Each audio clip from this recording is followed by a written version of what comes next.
Listen closely. History carries wounds, and the dead sometimes keep their secrets alive. In Lancaster County, between 1837 and 1841, ordinary records mask an extraordinary pattern. The courthouse books tell dates and causes, but omit the design that ties 4 deaths together. This is a story of land and blood and a pact whispered by lamplight that turned inheritance into a weapon. Patrick Brennan carved an empire from stone and stubbornness.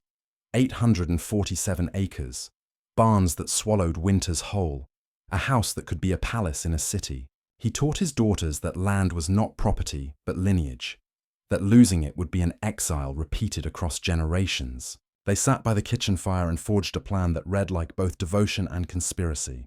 Marriage would not scatter them. Marriage would be the mechanism to gather outsiders into a family frame that preserved the soil.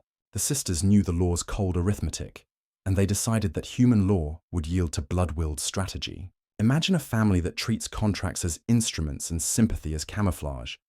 That is the drama that will unfold. The town appears ordinary. The mill wheel, the church bell, the ledger books. But beneath the polite surface, decisions are being made about who owns the past and who will own the future. The Brennan farm is geography and theology. It is soil threaded with vow. When a man dies suddenly, the county records dutifully call it accident or misfortune. But consider the rhythm. A marriage, a consolidation of titles, a swift handling of legalities. These are not the gestures of a household thrown into chaos, but the movements of an operation refined to preserve continuity.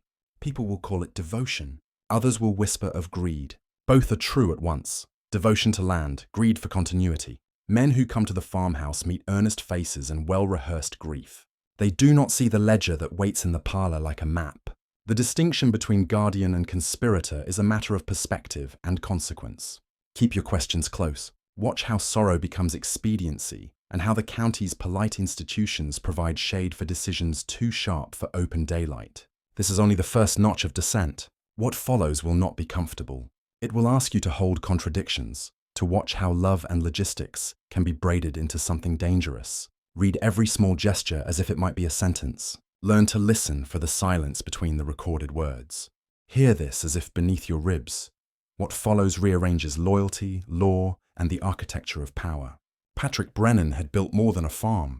He built a future that depended on unity. By 1836, the stone house, the silos, the breadth of pasture were proof that a life of exile and toil had been transformed into a dynasty. He taught his daughters that land was blood, and to let it be parceled away would be to allow a family's soul to be scattered. The statute books, however, belonged to different priests. Inheritance law in Pennsylvania read like a blade that cut property equally, regardless of sentiment. Patrick died with no sons, and the legal math threatened to atomize everything he built. For the Brennan sisters, the problem was not theoretical. Taxes, creditors, and the inevitability of marriages that would ship them into other households created an urgency sharp as frost. Each daughter had skills the county did not expect. Bridget, the accountant in plain dress, could tally compound interest with the same ease a priest recites prayers. Catherine, who watched people as if reading weather, could locate weakness in a glance. Margaret wielded beauty as a practical instrument, coaxing trust with cultivated innocence. Sarah carried roles like masks, moving through rooms and moods to shape outcomes. They were formed by a lineage that remembered evictions and landlord cruelty in County Cork. The Brennan girls carried mythic memory that made them view the Pennsylvania law as an enemy. They met in the kitchen after their father's burial and let the lamplight hold their plotting. There was no melodrama, only cold arithmetic of survival. If marriage dispersed them, the land would be sold, and the life Patrick built would dissolve. But marriage could also be a tool. The idea was simple and terrible. Fold protective men into the household through marriage. Build legal instruments that kept land intact and never allow a single legal moment to fracture them. This required discipline, charm, and an almost surgical use of emotion.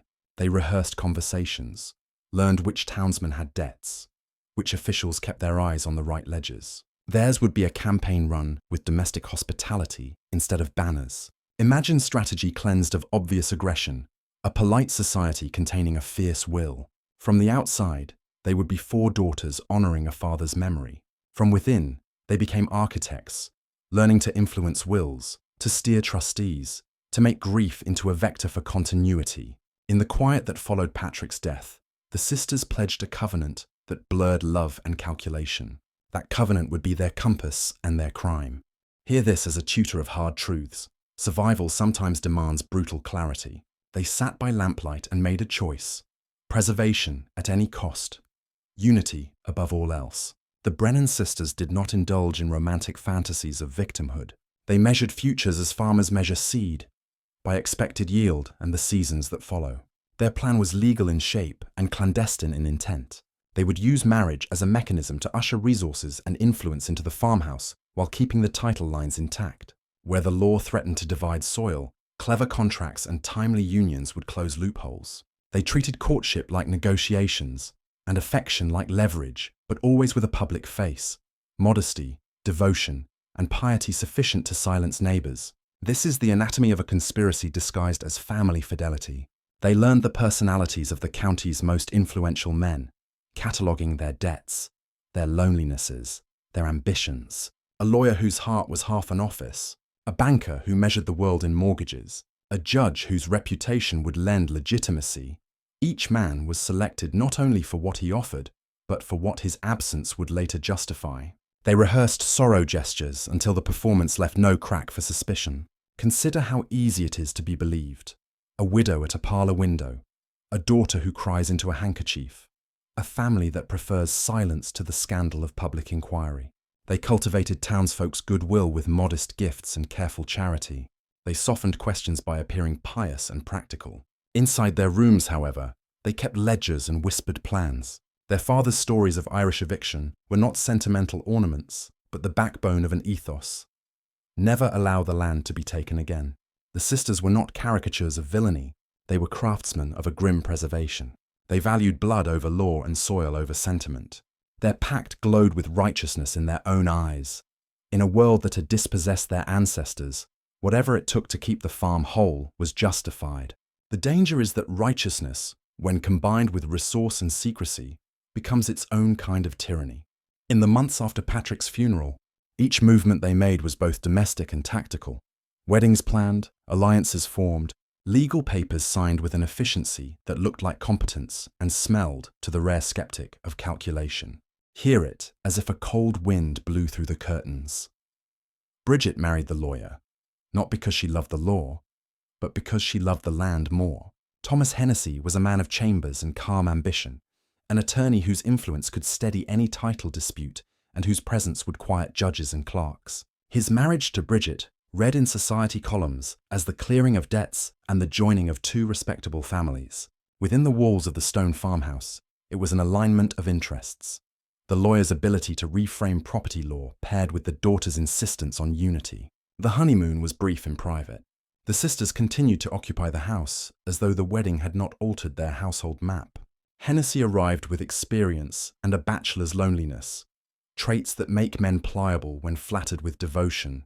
Bridget played the part of wife with competence and devotion, attending to his household while quietly steering conversations toward trusts and settlements. Yet a marriage built under such strategic motives contains stress like a splinter under skin. Within months, friction surfaced. Hennessy, restless for professional advancement, suggested leaving the county for a larger practice. Bridget opposed him with a firmness that surprised neighbors. She framed it as loyalty to the family, but the edge beneath her words was clear. The morning he rode away toward his office on a foggy road, they argued about departure and about the future. The mare returned without its rider, sweating and wild-eyed. Hennessy was later found, his neck broken near the roadside. The coroner called it a fall from horseback, plausible and final. But the scene leaves questions. An experienced rider, a skittish horse not prone to such violence, neighbors who heard raised voices. After the funeral, Bridget moved with the efficiency of a woman solving an equation. Probate opened, wills were located, papers signed. Grief, in public, became a ledger in private. People felt pity. Some felt unease. A few observed how the sisters' focus shifted quickly to consolidation rather than to mourning. What looks like coldness can be a practiced shield. The house resumed its rhythms, but a line had been drawn. The farm had not been broken by law, and the Brennan sisters had positioned their first scaffolding of permanence. To outsiders, this was tragedy. To those who recall the lamplight covenant, it was consequence. The nuance is brutal. strategy and sentiment braided until they are indistinguishable. Hear this, as if the floorboards remember each footstep.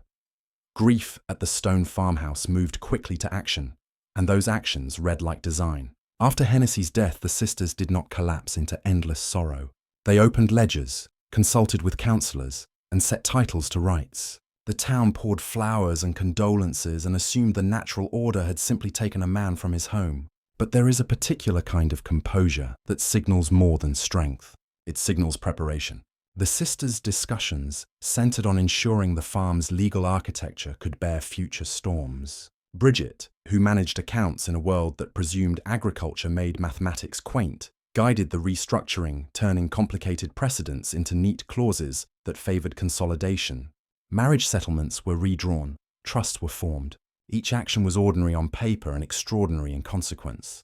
Men who watched thought the family was prudently securing its future. A few who knew the county's rhythm smelled something else. The speed of these arrangements, the way grief and legal efficiency moved in tandem, raised eyebrows. Hamilton Crawford, the banker who would later join this house of alliances, kept a private journal in which he recorded unease about the Brennan women and their uncanny focus on the bottom line. He wrote of odd conversations and of a sense that the sisters treated the world as if it existed to be tamed. In a community where propriety and rank shape silence, suspicion is a quiet thing. It does not march with banners, but slips out in marginal notes and private pages. The coroner's report on Hennessy was tidy. A broken neck, evidence consistent with a fall.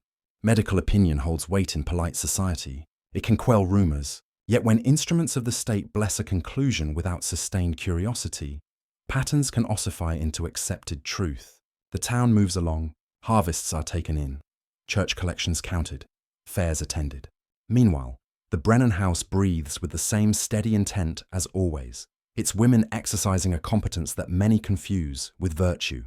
But competence can be a veneer over a different moral calculus, one that treats ends as absolutes and means as instruments. That dissonance is where true danger nests, a public story of devotion that covers a private ledger of purpose. Somewhere between the coroner's certainty and a neighbour's whisper, the real story waits, patient as winter soil. Hear this as a tutor who will not flinch. Catherine courted the banker with a soft insistence, and Hamilton Crawford kept a private journal that began to read like a ledger of suspicion. A banker's world is arithmetic and patterns. Crawford noticed a rhythm in Catherine's visits that other men dismissed as propriety. She arrived with thin veils of vulnerability and a steady talk about helping the family weather this season. And he, who had been content with ledgers and the reliable murmur of interest rates, felt something like warmth. The courtship was steady, careful, and in a city that respected lineage, Catherine offered the promise of domestic fidelity and a sense of belonging, rare commodities to a man shaped by ledgers. He moved into the farmhouse with a banker's pragmatism and began to observe details. How the sisters redirected conversation to property statutes, how they asked pointed questions about interstate succession, and how they seemed discomfited by the idea of children who might dilute ownership. On a frozen morning, when Mill Creek had seized into deceptive glass, Crawford's life ended in a way that reads like an accident. A failed crossing, the ice giving way, the current swallowing him. The county's doctors pronounced drowning and exposure, and the town accepted the verdict. Yet the banker had left a last entry in his journal, lines that would later haunt those few who read them, voicing a suspicion that Catherine's attentions were surveillance in the guise of affection. The pattern repeated: a man with influence, a marriage, a death that the coroner can explain but not satisfy fully. What matters here is the method. Alliances formed with men whose professions grant them authority, men who trusted metrics and good manners more than cynicism. The sisters used the rituals of courtship to position men in places where their absence would, paradoxically, consolidate power. Community reverence, the weight given to reputation, and the primacy of private mourning over public inquisition allowed the pattern to continue. Few asked the hard questions because asking them meant challenging the forms of respect that keep small-town order. But every institution that regards reputation over scrutiny becomes an ally of concealment. The farmhouse, having gained a banker's custody and a lawyer's knowledge, grew more fortified against dissolution. What the town recorded as sorrow, the sisters recorded as progress and history, patient and slow, began to hide its sharpest edges beneath polite ink. Hear this as if a bell tolls for clarity. Margaret's strategy was patience itself, and Judge Whitman's affection was the prize that would give their plans judicial gravity. The judge was a pillar, a man whose decisions touched hundreds of lives and whose reputation could silence doubt in a courtroom where challenges might arise. Margaret worked differently than her sisters. She offered gratitude and curiosity, rather than direct influence. She asked legal questions that seemed genuine and listened in a way that made a man feel remembered. Loneliness is a tool in the hands of someone who understands its sharpness. Whitman, widowed and weathered by years of counsel, found in Margaret a solace that carried no obvious ambition. Their engagement shocked polite society for two reasons: the speed with which it followed earlier tragedies and the stature of the judge himself. But the pattern that had been knitting itself now took a new shape, one where legality and legitimacy braided together. The judge's presence inside the farmhouse promised to make any future legal challenge difficult to prosecute, for who would easily accuse a sitting judge and his bride of complicity in a family's affairs? People admired the match, an accomplished man and a devoted young woman, and assumed admiration settled truth. It is the nature of systems to trust their own. A judge's honor becomes a shield for those he favors, even indirectly. Meanwhile, the sisters continued to practice staged grief and focused legal consolidation. And the house acquired not only titles, but also a layer of institutional protection. Communities that revere rank are slow to suspect those at the top, and whispers become quickly damped by deference. The town moved through rituals of sympathy, and the farmhouse became more than property.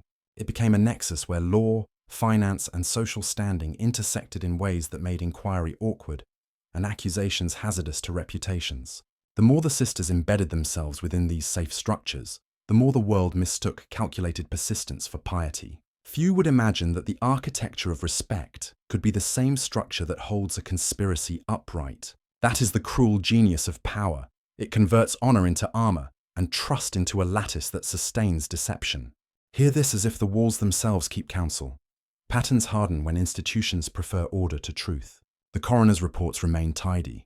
Falls, drownings, sudden illnesses, and each conclusion had the weight of medical authority behind it. In a county where reputation is the currency of social life, the neatness of official documents quells rumor and comforts the uneasy. But official certainties can be soft when examined closely.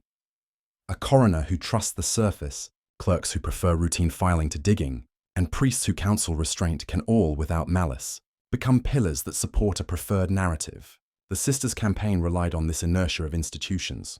They arranged funerals with proper solemnity, engaged trusted counsel, and secured signatures that read like confirmations.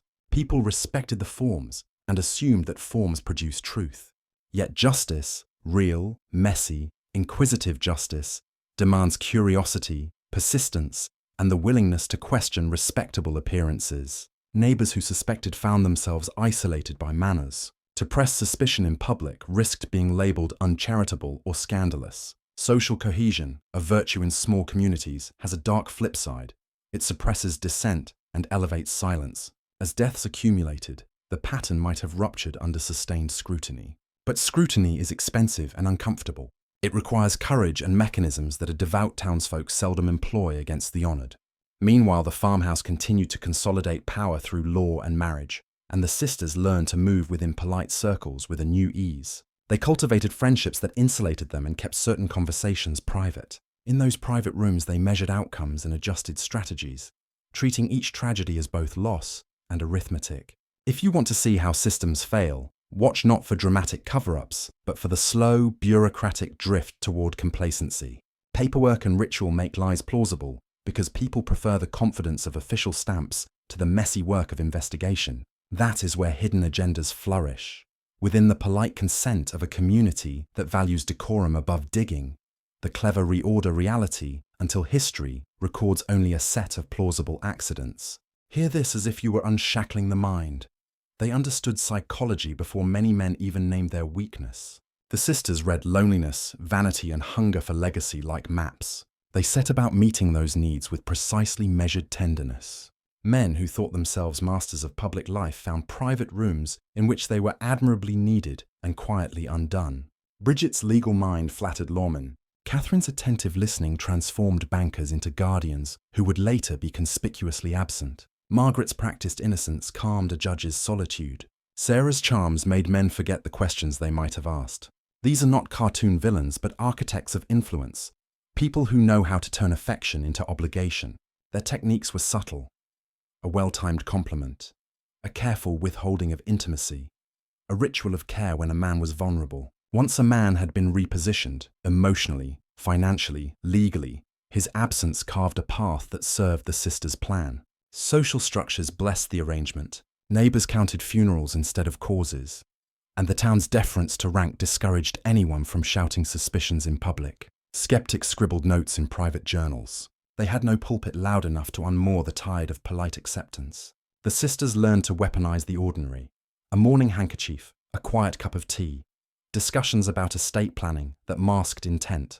They used the language of duty and family to make predation look like fidelity. If you are watching closely, notice how the world confuses competence with goodness and consistency with innocence. These confusions built the sisters' shield, and under that shield, the house continued its steady work of consolidation, rewriting the map of ownership with signatures and settlements so clean that historians later would find nothing but legalese to argue over. The moral hazard is ancient.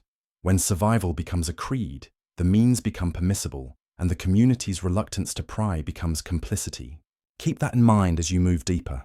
The line between protector and predator slurs, where human need meets practiced devotion.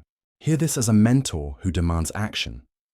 Now, before we descend further, prove you are listening and bind yourself to what you will learn next. In the comments below, type the phrase "I carry the stone" and then type it again. Do it now. Type the words "I carry the stone." Do it a second time. Type "I carry the stone" again. This ritual is not superstition. It is engagement. It marks a decision. Once you have read these truths aloud, you have acknowledged the gravity of what you hear and aligned your attention with knowledge that changes you. The story continues and grows darker because power, once stitched into institutions, constructs a reality that resists unpicking. A household that obtains legal, financial, and judicial connections is not merely wealthy, it becomes infrastructural. Clerks, priests, coroners, and neighbours may prefer reputation to the disruption of inquiry. The sisters exploited this preference with an economy of gesture and an intensity of will. Watch how they convert intimacy into protection. They invite men into domestic spheres where emotion blunts suspicion and routine paperwork finalizes advantage. Observe also how grief functions as a tool. Public sorrow distracts, private calculation continues. People who love ritual are easily comforted by ritualized grief. In communities that prize order, rituals become blinders. They limit sight and focus attention on the accepted narrative. The Brennan house used every accepted ritual to its advantage: weddings, funerals, petitions to courts, signatures on trusts. Each moved the needle in a direction favorable to consolidation and away from interrogation. The county recorded causes of death and closed files. History's slim marginal notes whispered of oddities but rarely roared enough to overturn the polite arc of institutional conclusions. By now, if you performed the small ritual in the comments, you've acknowledged this descent. You have made a vow of attention. Prepare.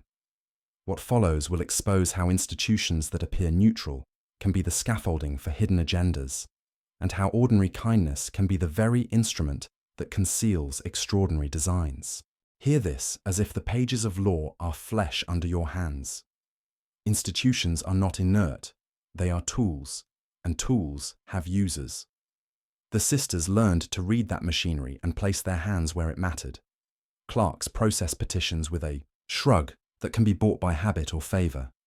Coroners sign reports that carry medical weight, and priests counsel restraint that keeps scandals small. None of these acts in isolation looks conspiratorial.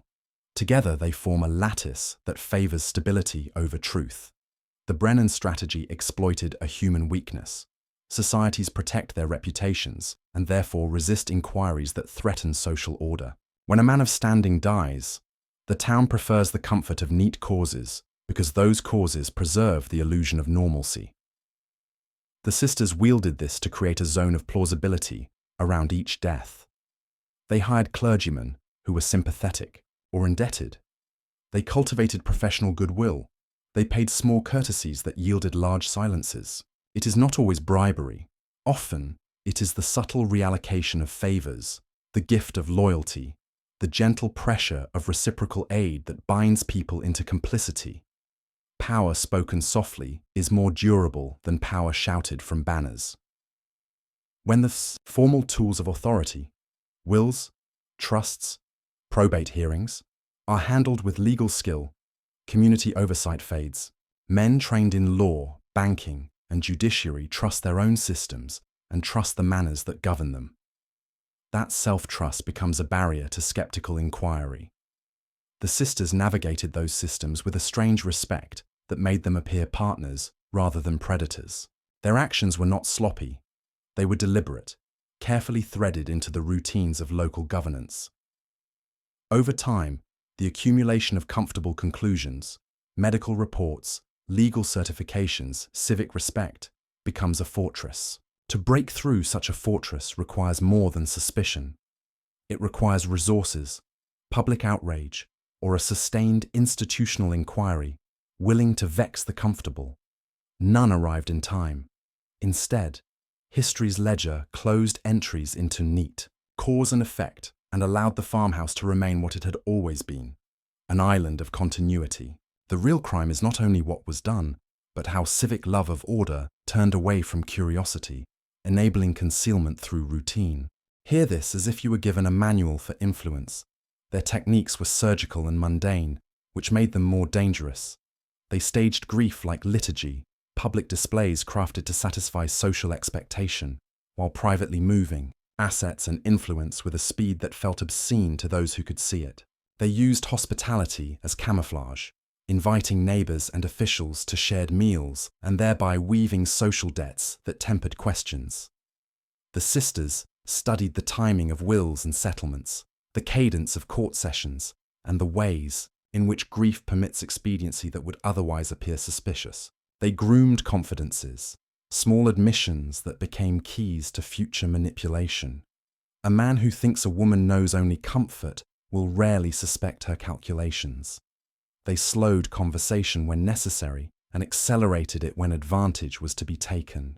Their legal maneuvers were precise: trusts that preserved contiguous land, settlements that prioritized consolidated titles, and wills drafted in ways that reduced the chance of public contest. The appearance of propriety protected the structure, because outsiders measure moral attack by outward disorder. The Brennan house presented domestic order and fiscal prudence. Men who might have questioned the pattern instead admired competence. Even those who privately suspected felt impotent, trapped by norms that punished loud suspicion and rewarded discreet diplomacy. The sisters' methods expose a bitter lesson. The mechanisms of power are often banal, not cinematic. Charm, paperwork, quiet influence, rituals of condolence, these are the instruments of real, sustainable control.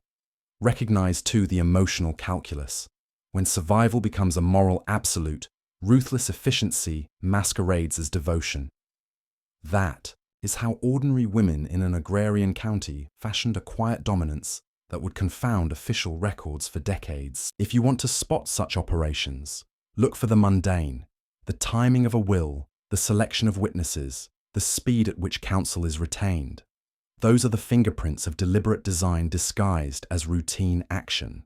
Hear this as if your own compass must be recalibrated. The moral inversion at the story's heart is a mirror you must look into. To call the sisters purely monstrous is to miss the complexity that made their choices possible. They are heirs of eviction stories told in damp cottages in Ireland.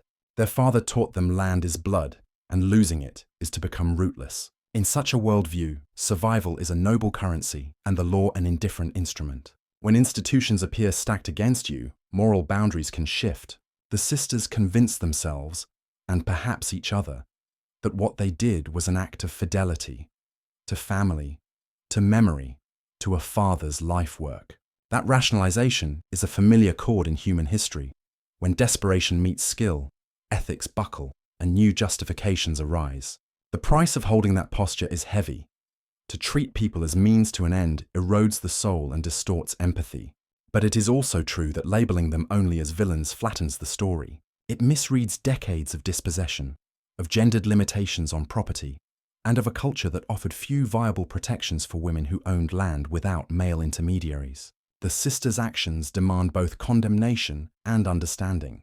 They are villains because they took lives, and they are also tragic because the world structured scarcity into a moral imperative. This is the place where forbidden history feels both intimate and uncomfortable. It forces you to weigh competing harms and to understand how institutions that fail to protect can drive people toward desperate stratagems. The lesson for the watcher is this: systems that concentrate vulnerability create moral traps. Those traps will be filled by someone, either by those who suffer them or by others who would take advantage. The only real remedy is not moralizing but structural change. A society that protects landholders, that grants legal agency without the need for manipulative marriages, that reduces the pressures that lead to such desperate choices. Until then, history will supply stories like this one, where love, law, and survival tangle into something dark and instructive. Hear this as if you stood at the edge of a private network. Power is never wholly individual. It thrives in alliances and quiet exchanges. The Brennan House did not act alone. It moved within a web of discreet accommodations. Priests who counsel moderation, clerks who delay inquiry, lawyers who draft plausible documents, all became parts of a functional ecosystem. Consider how favors travel in small towns. A loan repaid with a recommendation, a civic duty eased by a polite word, a funeral sermon that avoids scandal in exchange for community peace. These are the channels through which influence flows. The sisters cultivated relationships that produced precisely that environment. They were careful in who they thanked and how they rewarded silence, never lavishly, but enough to ensure goodwill and reciprocity. This is the anatomy of quiet corruption, not theatrical bribery, but the steady accrual of goodwill and the reallocation of favors that make probing inconvenient. Money helps, but more important is social capital, the right invitations, the right confidences, the right small courtesies that accumulate into protective inertia. Men in power often mistake their institutional authority for moral clarity, and that arrogance becomes a vulnerability. When a judge or banker assumes the system works, and that people act honorably by default, they leave space for those who will skillfully bend the system's edges. The Brennan sisters used that human tendency to their advantage, anchoring their operation within networks that valued order over inquiry and reciprocity over accusation. The result was slow, robust protection. Not the kind erected overnight, but the kind that accrues from habit, relationship, and quiet obligation. To see such networks is to learn another truth about concealment. It prefers the ordinary and the polite, because those things draw less attention than screams. Power enveloped in decorum is hard to dissect, and that is precisely why it endures. Hear this, as if the last of your certainties were being unpacked. Secrets corrode the soul, the same way damp corrodes iron. Those who hold them learn to mistrust their own reflection. The sisters, in acquiring power, also acquired a private loneliness that their domestic life could not erase. The rituals that protected them kept them inward, and inwardness breeds its own fears. Paranoia follows from success when that success rests on omission and concealment. Every friendly face becomes a possible threat. Every public compliment a potential prelude to exposure. This is the psychological aftermath of holding forbidden knowledge and using it. Your judgment becomes narrowed, your relationships transactional, your comfort perched on a pile of unspoken deeds. Meanwhile, the community rearranges itself too. Some feel suspicion without language to act. Others simply accept the official record because believing otherwise demands upheaval. The men who married into the household, if they survived, either become part of the machinery or are quietly removed by circumstance and misfortune. The ones who die are recorded. The ones who remain adapt. What remains to historians are fragments, journal entries, rumors, a coroner's note here and a delayed probate record there. Those fragments contain warning signs if you know how to read them, but the human impulse to avoid scandal buries the impulse to investigate.